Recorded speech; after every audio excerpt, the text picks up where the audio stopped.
22-year-old Scott Amador revealed he had a crush on an acquaintance, 24-year-old Jonathan Schmitz. But one of those revelations would turn deadly. Reality TV was entertainment until it became something else. It promises drama, but what happens when the cameras keep rolling and a contestant doesn't make it home? Today, we're stripping away the safety net of the format to reveal the moments. Guys, I'm not a woman. I was born as a man.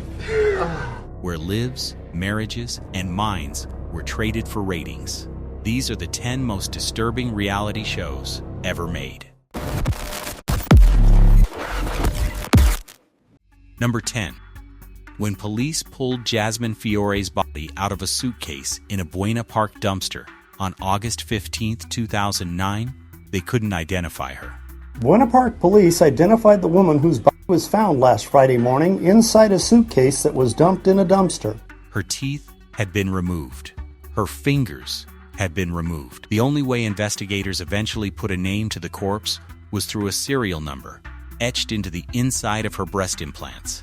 The man who killed her had been on national television 5 months earlier, charming the host of a VH1 dating show. Ryan Jenkins, a Canadian real estate developer, cast on Megan Wants a Millionaire, VH1's Gloss and Bombshell spin-off, in which Playboy model Megan Hauserman would pick a husband from a house full of men of the highest pedigree. Jenkins charmed all of them. The host herself, Hauserman, wanted to pick him as the winner. She was even talking to him on the phone at night during filming.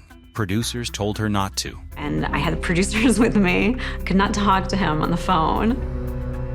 3 days after she eliminated him on camera, Jenkins flew to Las Vegas, met a 28-year-old swimsuit model named Jasmine Fiore, and married her within days. He had lost a TV competition, and this was how he intended to win it. The marriage lasted 5 months. By August, Fiore was reportedly trying to find a way out without setting him off. She texted an ex-boyfriend that she was coming to see him. It is believed Jenkins found the messages. What happened next wasn't a crime of passion. It was methodical. He strangled her, removed the parts of her body that could be used to identify her.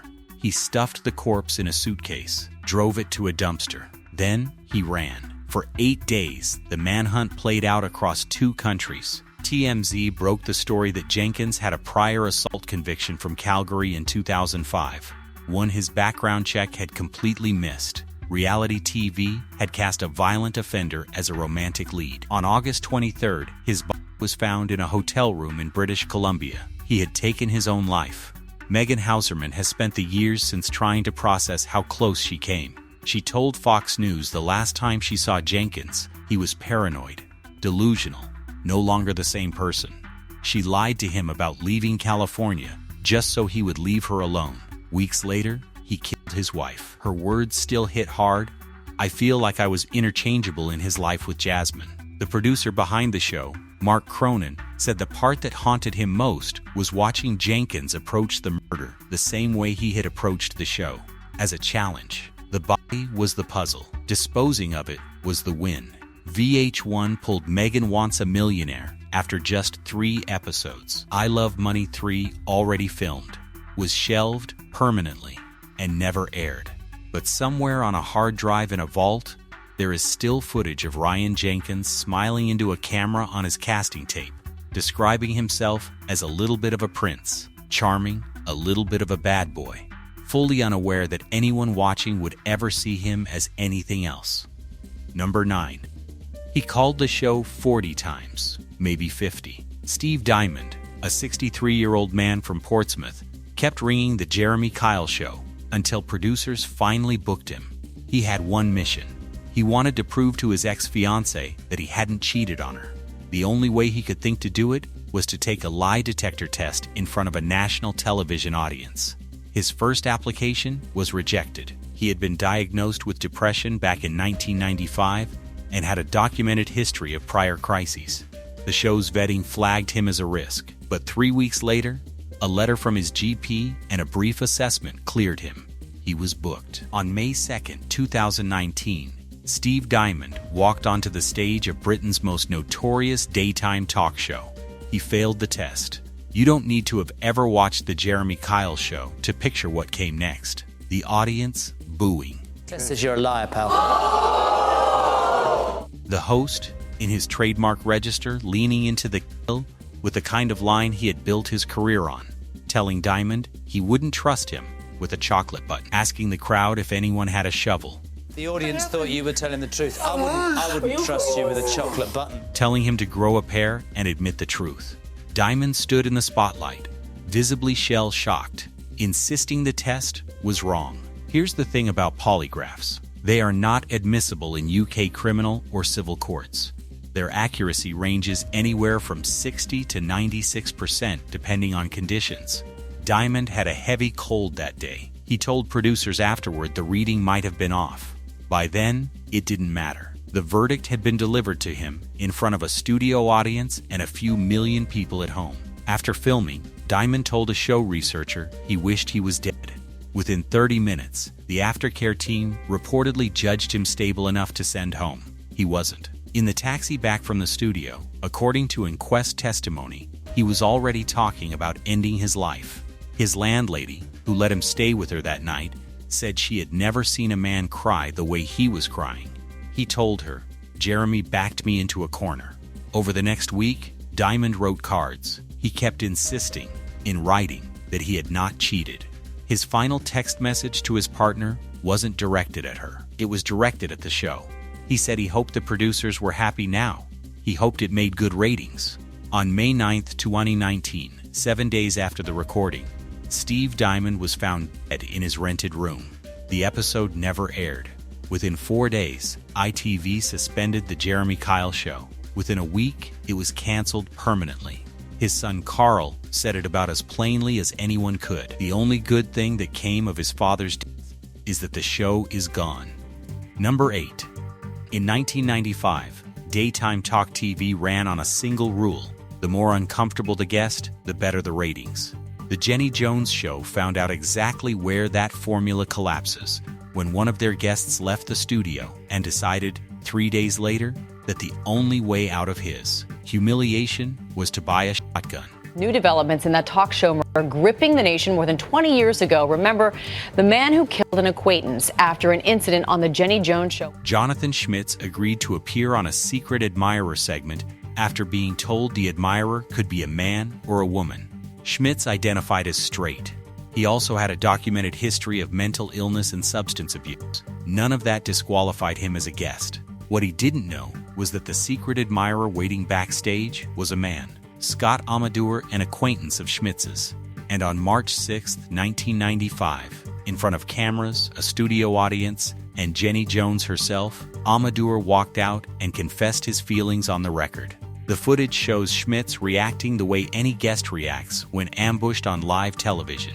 He laughed, smiled, and played it off. 3 days later, Schmitz went out and bought a shotgun. He drove to Amador's trailer in suburban Detroit, fired twice into Amador's chest. Then he got back into his car, drove to a gas station, called 911, and calmly told the dispatcher that he had just killed a man because he had been humiliated on national television. A guest murdered a fellow panelist that he felt had embarrassed him on television. The episode was never broadcast, but it was played in court.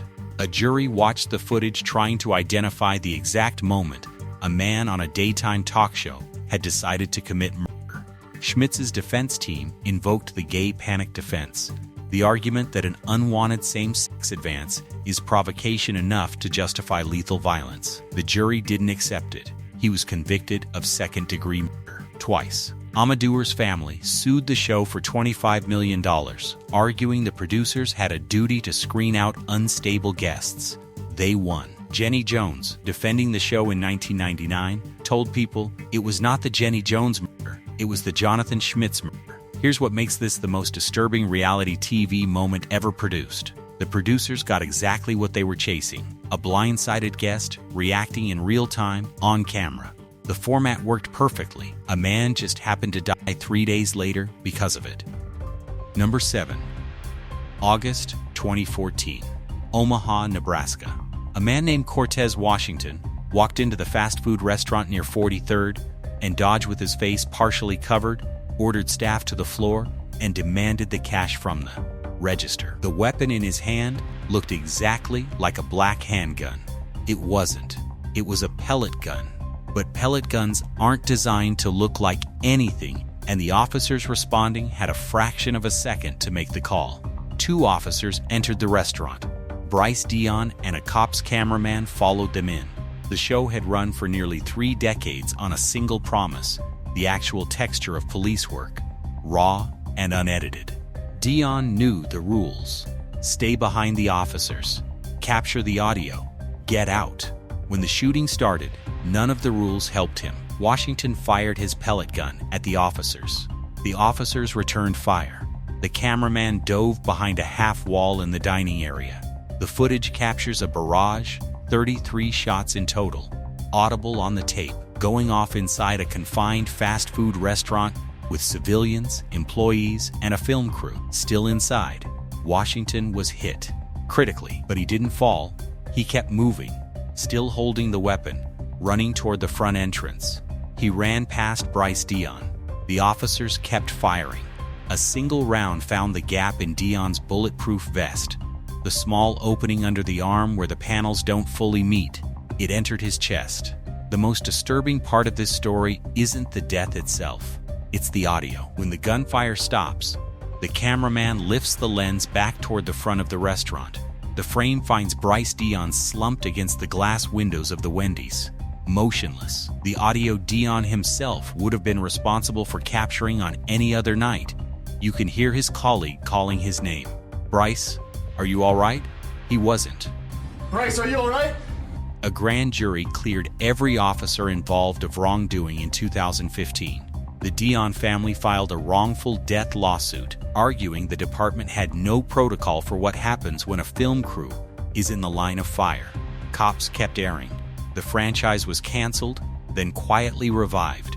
The show that had built its entire identity on showing audiences the real risk of police work had finally crossed the line that separates a documentary from a tragedy. For 7 years, Bryce Dion captured the sound of other people's worst moments. The last sound he ever recorded was the one being made over his own body. Number 6. Before the cameras rolled on the final scene of There's Something About Miriam, producers brought in bouncers from nearby Ibiza superclubs. They knew what was coming. That single detail tells you everything. In 2003, a UK production company flew 6 British men out to a luxury villa on the Spanish island of Ibiza, telling them they were competing for the affection of a 21-year-old Mexican model named Miriam Rivera. Prize £10,000 and a romantic yacht trip. The men were charming, cocky, ready to win. What they hadn't been told was that Miriam Rivera was a transgender woman who had not undergone gender-affirming surgery. That was the show. For weeks, producers built a deception so elaborate it required actively engineered guardrails. Contestants signed contracts deliberately written to be unintelligible. Crew members were instructed never to use pronouns when referring to Miriam. Any contestant who started to suspect the truth was quietly eliminated before he could say it out loud. Miriam, meanwhile, was handed a script. When the moment came, after winner Tom Rook had been selected, after kissing scenes had already been filmed, Miriam was made to deliver the reveal in front of the men she had spent weeks getting to know. She told them that she had been born as a man. The room went silent. I was born as a man. Then the shock on Tom Rook's face. Runner-up Scott Gibson, a martial arts instructor, went berserk. He smashed the set. He chased the director around the pool. A psychiatrist, Dr. Gareth Smith, was brought in to calm the men down.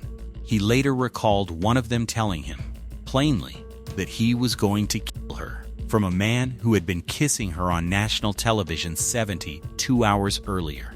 There was no psychiatrist for Miriam. She had never been psych tested before filming. The crew members who had befriended her for weeks suddenly stopped speaking to her. She later described shaking in her hotel room, terrified the men were going to come back and attack her, completely alone. The contestants sued. They alleged conspiracy to commit sexual assault, defamation, and personal injury. And the British tabloids did exactly what they were always going to do. They didn't name the executives and producers.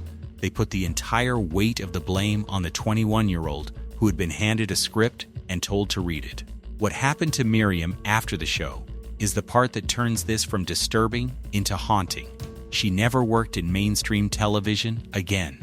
She survived being thrown from a 4-story window during a hammer attack, disappeared for 6 months, and re-emerged claiming she had been held in sexual slavery. She moved back to Mexico. In February 2019, Miriam Rivera was found dead outside her apartment in Sonora. Authorities ruled it suicide. Her husband has always insisted she was. Number 5. 3 suicides. 1 show. Sophie Gradden, Mike Thalassitis, Caroline Flack, all connected in some way to the same television franchise. All of them, at the time of their deaths, the public face of a brand executives still describe in pitch meetings. Sophie Gradden was a former Miss Great Britain. She appeared on the show in 2016 and walked off into a wave of online abuse so relentless she eventually spoke about it on radio. Strangers tearing apart her appearance, voice, and every move. She had spent 45 minutes a day in their living rooms. They had decided, in return, that they owned her. In June 2018, at age 32, she took her own life. 20 days later, her boyfriend, the man who had found her body, took his. Less than a year after that, Mike Thalassitis, another former Love Island contestant, was found hanged in a park near his home. The industry that had launched his career provided no infrastructure to catch him. A year later, Caroline Flack, the long-running host of the show, the face of Love Island for 5 seasons, became the 3rd, quietly removed from her duties after being charged with assault, awaiting trial, hounded daily by the British tabloids. In February 2020, at age 40, she ended her own life. 3 days, 1 franchise. Across the global reality TV ecosystem, at least 28 former contestants have died by suicide. Some reports place the number as high as 38 worldwide. American Idol, Storage Wars, different countries, different formats, filmed under conditions designed to push them to emotional extremes, edited into a character, in public, often anonymously, and the production company moves on to the next season. Number 4. 34 injuries. That's the official number. Across 4 seasons of one reality show, in the span of just 3 years, 34 celebrities walked onto the set of The Jump and were carried off with broken bones, ruptured ligaments, dislocated joints, and in at least one case, a fractured spine. This isn't a stunt show. This is what was billed on Channel 4 as primetime family entertainment. Launched in 2014, The Jump took famous British faces and dropped them into the Austrian Alps to attempt the most dangerous winter disciplines on the planet, with a few weeks of training and a film crew tracking every fall. The producers must have known what was coming. After all, the show was named after the most catastrophic event on the schedule. Olympic gymnast Beth Tweddle, a woman who had spent her entire life mastering aerial movement, crashed during a training run and fractured 2 vertebrae in her neck. She required spinal surgery. Olympic swimmer Rebecca Adlington dislocated her shoulder so badly that medical staff pulled her from the show entirely. Strictly Come Dancing's Ola Jordan tore ligaments in her leg. Coronation Street actress Tina Hobley dislocated her elbow and fractured her arm in 2 places. That was just 1 season. Sir Bradley Wiggins, the most decorated Olympian in British history, a man whose entire career was built on his body's ability to perform under impossible conditions, broke his leg on the jump and had to be withdrawn. Made in Chelsea's Mark Francis Vandelli fractured his ankle. The pattern was so consistent, it became its own dark joke in the British press. Who's broken on the jump this week? But there's something underneath the joke that's worth pausing on. These were people in their 30s and 40s. Some were retired athletes whose bodies had already absorbed a career's worth of physical punishment. Some were entertainers who had no business being airborne off a ski ramp at any speed, and the show kept booking them. Each season, broadcasters could point at the previous one and say, well, no one died, so the format works. That was the calculus. As long as the body count stayed at 0, the brand stayed alive. In July 2017, after the 4th season, Channel 4 finally pulled the plug. The official statement said the show was being rested because too much winter sport was about to air during the Pyeongchang Olympics. Nothing about the fact that an entire roster of British celebrities had been physically wrecked on national television in pursuit of ratings. The jump never came back. What disturbs you about this isn't a single moment. It's the realization that 34 separate human beings sustained real, lasting injuries on the same set, season after season, while a network kept commissioning new editions, and the public kept tuning in to watch. Number 3. In 2008, a Fox primetime game show called The Moment of Truth offered contestants up to $500,000 for one thing: total honesty.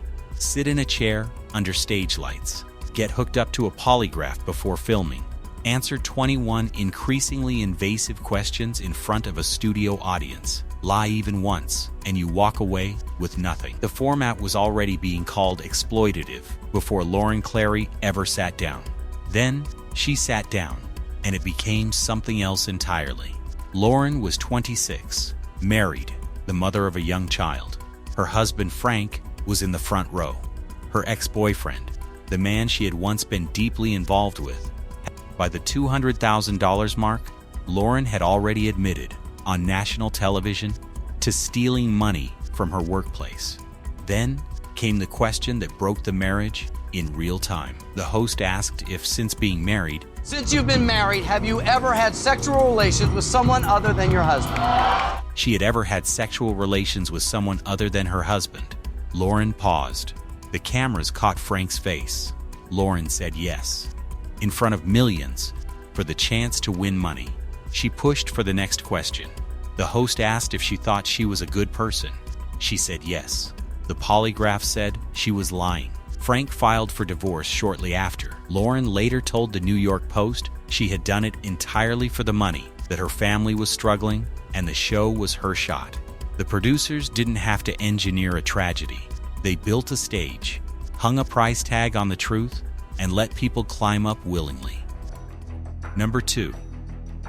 In a former Royal Air Force hangar in Bedford, England, in January 2023, a 13-foot animatronic doll slowly rotated her head toward 456 contestants, standing motionless in the freezing cold. This was red light, green light, the opening game of Squid Game. The contestants were dressed in the show's iconic green tracksuits, and the game itself, which on screen lasts a few tense minutes, was filmed in real time. Quick players finished in 2 hours. Slower ones stood frozen in stress positions for 4. One contestant later told the BBC the game took him 7 hours to complete. Footage and reports from the set described players collapsing, contestants in distress watching as someone next to them fainted, crew shouting for medics, hands turning purple from the cold. At least 3 contestants required immediate medical attention during the shoot. One was later said to have suffered hypothermia. Another reported nerve damage from being held in painful, motionless positions for hours in sub-freezing temperatures. Netflix denied any of it was serious. The official line was that everyone had been warned it would be cold, and that any complaints were coming from anonymous people unhappy about being eliminated. That framing collapses under one detail. That's the part nobody wants to hear. A government regulator had to formally intervene to remind a Netflix production that human beings have body temperatures. Here's what makes this disturbing. The original Squid Game was satire. The whole point of the Korean drama was to expose the depravity of a system that asks desperate people to suffer for the entertainment of the wealthy. The show's central thesis was, this is monstrous. This is how cruel a televised competition can become when there is enough money on the line. And then a streaming platform turned it into a real reality show, made it for $4.56 million in prize money. The original Squid Game ended with the protagonist refusing to ever participate in the games again. The contestants on Squid Game, The Challenge, weren't given that ending. They were filmed, they were edited, and then, when the cameras cut, Some of them went home with injuries the production company is still denying ever happened. The doll kept turning her head, and nobody on the set seemed willing to say what was happening because the shot was too good to stop. Number 1. In the spring of 2007, CBS dropped 40 children, aged 8 to 15, into a dilapidated former movie ranch in the New Mexico desert. The promise on the trailer was simple. Imagine a world with no adults. The reality was that the adults were always there. They were just standing off camera. Kid Nation was originally pitched to executives under the code name The Manhattan Project, a working title that should have set off every alarm in the building before a single child was cast. The premise dressed itself up as a social experiment, a real-life Lord of the Flies, a chance to see what young people could build if you stripped away the structure of adult civilization. What it actually became was something far more disturbing, a production where children butchered chickens on camera, where 4 contestants accidentally drank bleach mistaking it for flavored seltzer, where another reportedly burned her hip on a stove, where kids collapsed from dehydration after walking long distances to fetch water for the camp, and where, allegedly, far worse things happened off-camera. Kennedy Payton Womack was 12 years old when she signed on to Kid Nation. Her mother was told the kids would build a town with hammers and nails. The reality was a freezing desert. She knew she couldn't quit. Each child was promised a chance at a $20,000 gold star, life-changing money for many of these families. The contract their parents had signed was 22 pages long. It included language releasing CBS from responsibility in the event of the child's death. That's literally what was in the document. Years later, in 2026, Womack told The Telegraph what allegedly happened to her one night after the cameras stopped rolling. An older boy entered the girls' bunks. He exposed himself to 2 younger children. When she protested, she alleges he sexually assaulted her. She fought him off by grabbing a fork from the kitchen. She immediately reported it to a producer. According to Womack, a female producer pulled her aside and told her, in private, that boys will be boys. That if the police were called, she would be arrested for threatening the boy with the fork. The producer, Womack alleges, then offered her a deal. Don't tell anyone, ever, and you won't get in trouble. Kid Nation was canceled after 1 season. CBS never tried to revive the format. No American network has ever attempted anything like it again, while the adults who were paid to protect them were busy negotiating what could and couldn't be filmed. Drop a comment on which entry hit you the hardest. Hit subscribe if you made it this far. We'll see you in the next one.